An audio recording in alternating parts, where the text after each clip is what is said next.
Hi everyone, most welcome to my YouTube channel UN Kumar maths lover.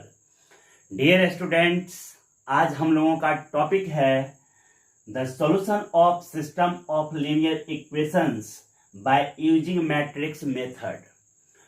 12 में system of linear equations आपको दो तरीके से सॉल्व करना है।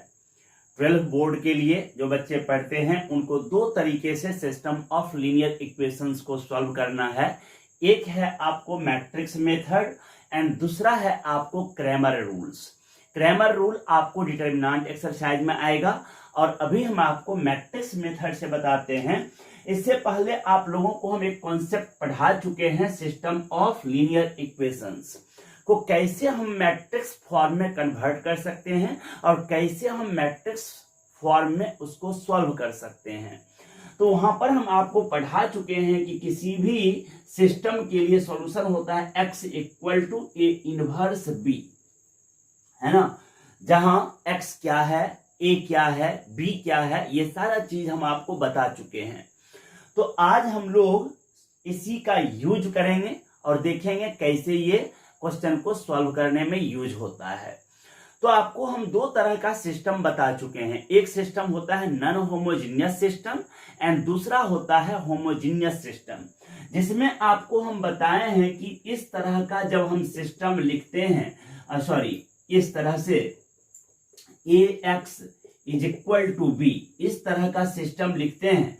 यही मैट्रिक्स मेथड है सिस्टम ऑफ लीनियर इक्वेशन को लिखने का तरीका, ठीक है, मैट्रिक्स मेथड। इसमें यदि आपको b जो है नल मैट्रिक्स के बराबर हो जाए, इफ b इक्वल टू क्या, नल मैट्रिक्स, तब आपको सिस्टम क्या हो जाएगा, होमोजीनियस। तब क्या हो जाएगा, homogeneous. And if b is not equal to null matrix, then ये हो जाएगा non homogeneous system, non homogeneous, है ना। So homogeneous system and non homogeneous system पहचानने का तरीका सिंपल सा है कि यदि आपको इधर जो कांस्टेंट दिया हुआ रहेगा वो टोटल कांस्टेंट अगर 0 के बराबर हो जाए, टोटल 0 के बराबर हो जाए, तब तो आपको होमोजीनियस होगा। और यदि टोटल 0 के बराबर नहीं हो, कोई एक भी ऐसा हो जाए जो नॉन 0 हो, 0 के अलावा कोई दूसरा नंबर आ जाए, तब ऐसी स्थिति में वो क्या हो जाएगा, आपको non homogeneous system of linear equation.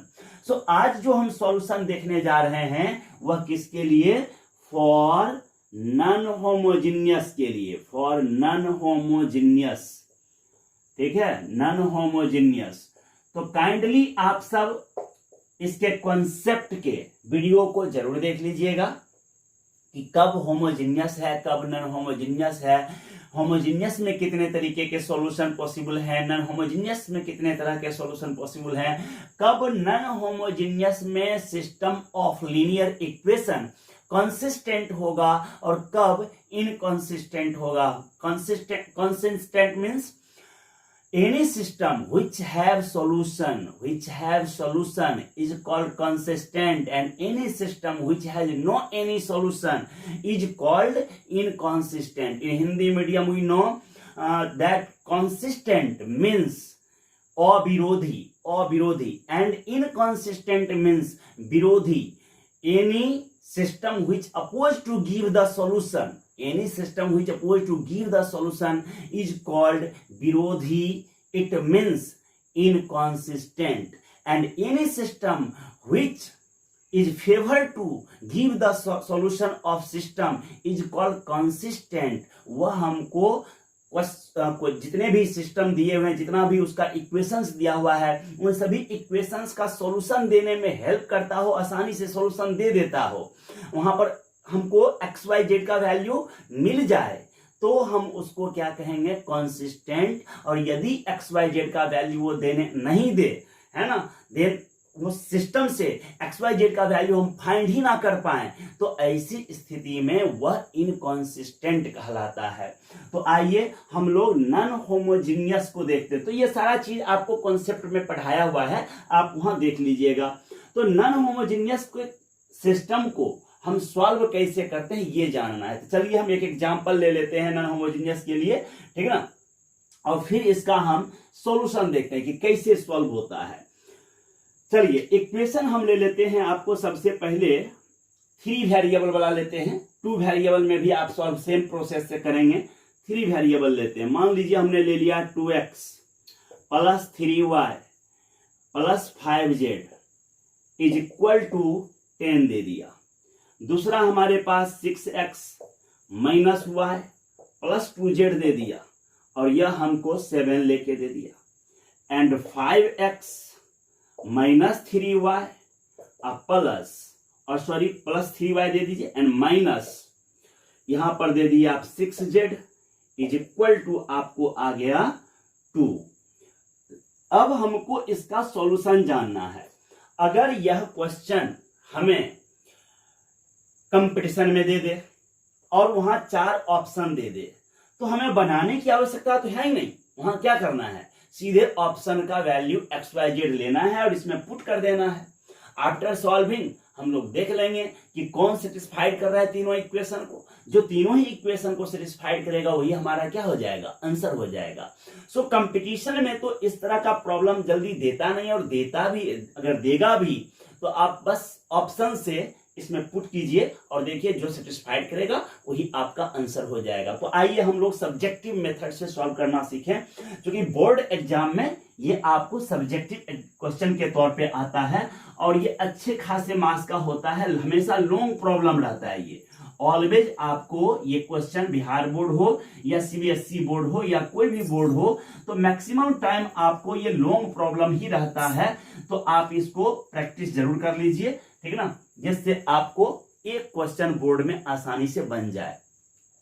Long के लिए आपको प्रैक्टिस करते रहना चाहिए। एक एक क्वेश्चन अगर आप लॉन्ग के लिए प्रैक्टिस करते रहेंगे तो धीरे धीरे आपका सारा लॉन्ग रेडी हो जाएगा और लॉन्ग प्रॉब्लम आप बड़ी आसानी से सॉल्व कर पाएंगे। चलिए इसको सॉल्व करते हैं। सबसे पहले आपको यहाँ क्या करना है मालूम है।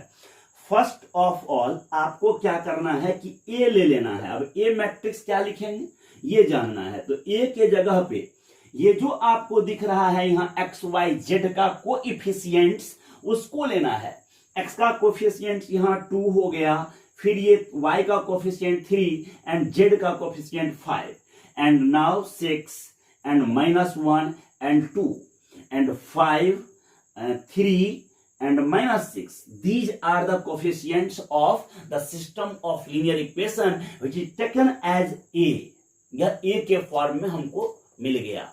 अब आप एक बात समझने का प्रयास कीजिएगा। यदि कहीं पे ये x रहता ही नहीं, ये गायब हो जाता, तो हमको इसके बदले 0 यूज कर लेना है।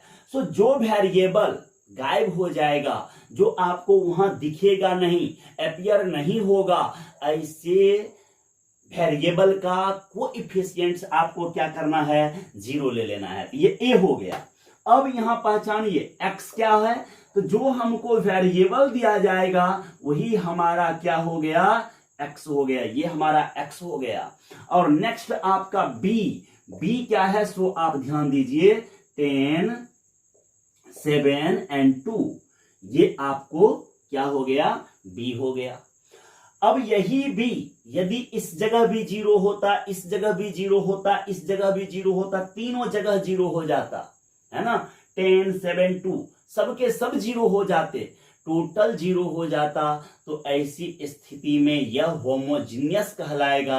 और यदि एक भी मान लीजिए ये 0 हो गया, ये 0 हुआ, लेकिन ये 0 नहीं है, चाहे ये 0 हो गया, ये 0 हो गया, ये 0 नहीं है, ये ऊपर नीचे दोनों 0 हो गया, बीच वाला 0 नहीं है, कोई एक भी नन 0 हो, non 0 it means other than 0 के अलावा कोई और है, तो ऐसी स्थिति में this system is called non homogeneous system, non homogeneous system of linear equation.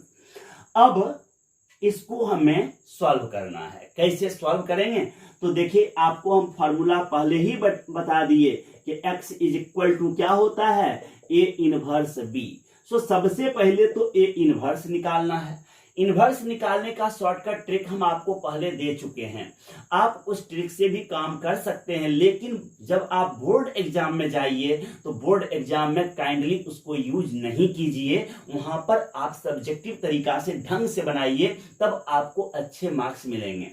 तो देखिए यहां पर ये अब यहां ये ए है, तो अब इसका इनवर्स निकालने के लिए सबसे पहले कोफैक्टर मैट्रिक्स निकालना होगा। कोफैक्टर मैट्रिक्स जिसको सी बोलते हैं, कोफैक्टर मैट्रिक्स, ठीक है ना। कोफैक्टर मैट्रिक्स पढ़ाई में सबसे ज्यादा इंपॉर्टेंट नॉलेज का है, आप नॉलेज गेन करिए, ठीक है ना।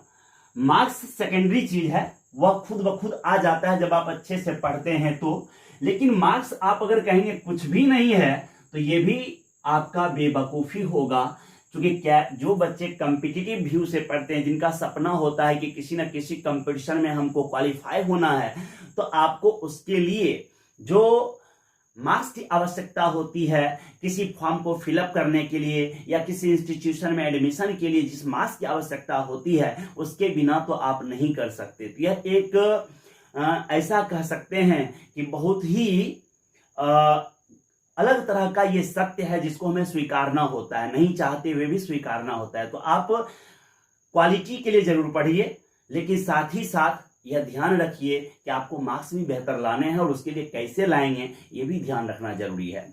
तो आइए हम लोग पहले देखते हैं कोफैक्टर मैट्रिक्स। कोफैक्टर मैट्रिक्स जो है ये टोटल आपको दिख रहा है। अब इस कोफैक्टर मैट्रिक्स को इस मैट्रिक्स को ट्रांसफॉर्म करना है कोएफिशिएंट से कोफैक्टर में। कैसे? तो पहले 2 का कोफैक्टर निकालिए। 2 का कोफैक्टर इसको छोड़िएगा, first row and first column. 2 कहां है? First row and first column, तो छोड़ दीजिए और इसको गुना करिएगा तो -1 -6 गुना के +6 हो गया। और 6 में से 6 गया, कितना आ गया? 0 आ गया। 6 में से 6 गया, 0 आ गया। तो आपको इसका 2 का कोफैक्टर जो है वह आपको 0 आ गया। 2 का कोफैक्टर क्या आ गया? 0। अब देखिए 3 का कोफैक्टर निकालते हैं। अगर 3 का निकालें हम तो ये छूटेगा और ये छूटेगा, और इस बार ऐसे मल्टीप्लाई करना है। फर्स्ट टाइम ऐसे किया, सेकेंड टाइम या फिर जैसे निकालना है निकालिए, साइन चेंज कर दीजिएगा। तो 10 प्लस 36 ये आपको 46 हो गया। तो इसका कोफैक्टर आपको 46 हो गया 3 का, ठीक है ना। एंड 5 का फिर निकालेंगे तो 18 और 5 23 हो जाएगा, 23। ये यहां हमने लिख दिया इस तरह से। अब 6 का निकालना है तो 6 फिर ये छूटेगा और ये छूटेगा, और इस बार फिर ये 15 और ये हो जाएगा 18। तो 15 और 18 33 हो गया ऐड होकर के, ठीक है। 33 यहां पर आप लिख दीजिए। आपको जिस तरह से कोफैक्टर निकालने आता हो आप निकाल लीजिएगा। पहले कोफैक्टर हम पढ़ा चुके हैं। 6 का कोफैक्टर हम निकाल चुके हैं इस तरह से, 15 18 33। अब हमको -1 का कोफैक्टर चाहिए।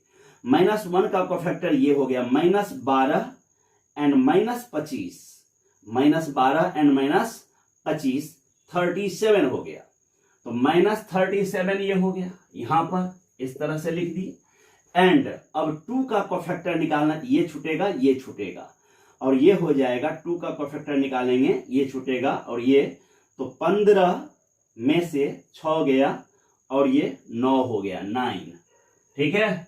और फिर उसके बाद 5 का कोफैक्टर निकालना है, ये छूटेगा ये छूटेगा और ये 6 एंड 5 11 हो जाएगा, ठीक है। एंड फिर 3 का निकालना है, ये छूटेगा और ये इस तरह से, ये हो गया 30 एंड में 4 गया 26, ठीक है, 26। एंड लास्ट में आपको -6 का निकालना है, ये -2 एंड -18 -20 हो गया, -20। अब आपको ये जानना है कि कहीं मुझसे गलती तो नहीं हो गया। तो जानने का तरीका है कि आप इसको फर्स्ट रो को फर्स्ट कॉलम से, फर्स्ट रो को फर्स्ट रो से गुना कीजिए और देखिए कितना आता है। तो 2 को 0 से किए, 0 हो गया। 46 को 3 से किए, कितना हो गया? 46 को 3 से किए तो 138 हो गया। क्या? 138 हो गया। गुना कर लीजिए। एंड 23 को 5 से कीजिए तो 115, ऐड कर लीजिए इसको, ये ऐड करने पे आपको 253 आ रहा है, ठीक है, 253।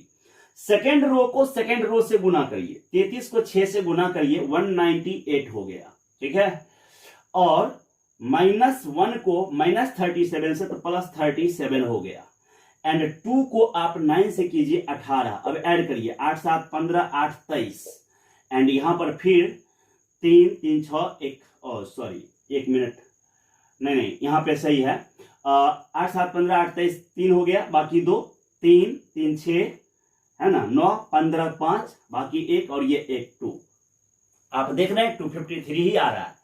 फिर अगर थर्ड को भी करिए, थर्ड रो से 11 को 5 से गुना करिए, 55 हो गया, 3 को 26 से करिए, 78 हो गया, एंड -6 को -20 से 120 हो गया, जोड़ दीजिए, 8 5 13, और इस तरह से 8 5 13 हो गया, यहां पर हो गया 3 7 10 5 15 एंड 2, देख लीजिए 253। तो फर्स्ट रो को फर्स्ट रो से, सेकेंड रो को सेकेंड रो से, थर्ड रो से थर्ड रो को गुना करेंगे, ऑलवेज वो इक्वल ही आना है, और यहां पर वह डिटर्मिनांट कहलाएगा, जो गुना करके आ रहा है उसको क्या कहेंगे, डिटर्मिनांट। तो डिटर्मिनांट ए का वैल्यू हो गया 253। अगर आपको फैक्टर निकाल लेते हैं तो डिटर्मिनांट भी आपको बड़ी आसानी से मिल गया। अब आप सी देख रहे हैं, अब ये इनवर्स निकालना है, तो ये एक्स फॉर्मूला सीधे हम लगाते हैं, x equal to A inverse B, ये होता है, सिंस एक्स के जगह पर हम फिर पुट कर देंगे x y z. A inverse का मतलब आपको पता है एडजॉइंट ए, एडजॉइंट किसको कहते हैं, ये जो कोफैक्टर मैट्रिक्स है, कोफैक्टर मैट्रिक्स, उसको हम ट्रांसपोज कर देते हैं। ट्रांसपोज करने का मतलब क्या होता है, जो रो है उसे कॉलम बना देते हैं, ऐसे, है ना, इस तरह से, ये 33 -37 एंड 9 एंड 11 26 एंड 20, ये देखिए ए एडजॉइंट ए हो गया, और साथ ही इसको जब डिटर्मिनांट से भाग दे देते हैं, डिटर्मिनांट कितना आया था 253, तो ये पूरा अभी सॉल्व होके ए इनवर्स है, ये पूरा सॉल्व होके क्या है, ए इनवर्स, एंड बी के जगह पर आप वही पुट कर दीजिए, क्या था आपके पास 10 7 2, तो 10 7 2, अब ये हमने यहां आपको पुट कर दिया है। अब इसका कैलकुलेशन, तो आपको लगेगा कि ये कैलकुलेशन बहुत टफ है, नहीं, कैलकुलेशन टफ नहीं है, बस थोड़ा सा हिम्मत करने की जरूरत है, छोड़ के भागने की जरूरत नहीं है। आप अगर हिम्मत कर देते हैं तो फिर हो जाता है। वो है ना द माउंटेन मैन, एक मूवी है, आप लोग कभी जरूर उसको देखिए, नवाजुद्दीन सिद्दीकी का मूवी है। उसमें कहता है वो, जब तक तोड़ेंगे नहीं तब तक छोड़ेंगे नहीं, है ना, जब तक तोड़ेंगे नहीं तब तक छोड़ेंगे नहीं। तो जब आप बोर्ड में बैठे हुए हैं, एग्जाम में बैठे हुए हैं, तो फिर हिम्मत हारना नहीं है, क्वेश्चंस को देख के भागना नहीं है, उस पर टूटना है, और जब तक उसको तोड़ नहीं देंगे तब तक उसको छोड़ नहीं देंगे, ठीक है ना। तो देखिए यहां पे ये हमारा एक्स वाई जेड है, एक्स वाई जेड, और उसके बाद यहां पे 1/253, और इसको मल्टीप्लाई करते कैसे हैं, तो फर्स्ट रो से फर्स्ट कॉलम को गुना कर करके जोड़ते हैं। तो 0 को 10 से गुना करिए, कितना हुआ 0, 33 को 7 से गुना कीजिए, कितना हुआ, आपको हो गया 221, 7 या 21 एक हो गया, बाकी 2 7 या 231 हो गया, एंड 11 को 2 से गुना करिए तो 22, अब जोड़िए, इसका 253 हो रहा है, तो 253 यहां लिख दीजिए। आप जब सेकेंड रो को फिर इसी से गुना करिएगा तो भी 253 ही आएगा, और लास्ट में थर्ड रो को इससे जब गुना करिएगा तो यह भी आपको ऐड होके 253 ही आएगा। देखिए गुना हो गया। अब आप ध्यान दीजिए, ये तो एक्स वाई जेड लिखाएगा, एक्स वाई जेड, है ना, यहां क्या लिखाएगा, एक्स वाई जेड, सेम, और बराबर हो गया, ठीक ना, यहां पर 253 से सबको डिवाइड करना होगा, तो ये 1 ये 1 ये 1। अब आपको यहां क्लियर दिख रहा है कि दो मैट्रिक्स के बीच इक्वल का साइन है, अब यह दोनों का ऑर्डर भी बराबर है तो करस्पॉन्डिंग एलिमेंट भी बराबर होगा। तो x बराबर 1 हो जाएगा, y बराबर 1 हो जाएगा, z बराबर 1 हो जाएगा, और यही आपका क्या हो गया, आंसर हो गया। तो आई थिंक आप समझ गए कि कैसे ये सॉल्व होता है। ये सिस्टम ऑफ लीनियर इक्वेशन का सॉल्यूशन आपको हम बताए जब नॉन होमोजीनियस हो, नॉन होमोजीनियस, जब ये डिटर्मिनेंट आपको 0 आ जाएगा, ये अगर आपको क्या आ जाए 0, जो ही ये 0 आएगा तो आपको देखना है कि ऊपर में ये जो adjoint A into A inverse into B है ना, तो एडजॉइंट ए इंटू बी, ये अगर आपको नॉन 0 है तो नो सॉल्यूशन, और अगर यह भी 0 है तब इनफाइनाइट सॉल्यूशन। ठीक है, तो इस तरह से इसको आप समझ गए हैं। कॉन्सेप्ट को एक बार देखिएगा। अगले क्लास में फिर और भी हम आपको प्रॉब्लम इस पर धीरे धीरे बताएंगे, फॉर होमोजीनियस के लिए बताएंगे, और फिर इसी में इनकॉन्सिस्टेंट का केस भी आपको हम बताएंगे। तब तक के लिए आप लोग इस पर आधारित प्रॉब्लम्स को अपने टेक्स्ट बुक से, एनसीईआरटी हो, आरडी शर्मा हो, आर एस अग्रवाल हो, कोई भी बुक हो, ठीक है, किसी सिन्हा सर का बुक हो, जो भी हो, आप उस बुक से प्रैक्टिस करिए, अपने बोर्ड के लिए प्रिपेयर होइए। ठीक है, तब तक के लिए ढेर सारे धन्यवाद के साथ आप लोगों को जय हिंद, जय भारत।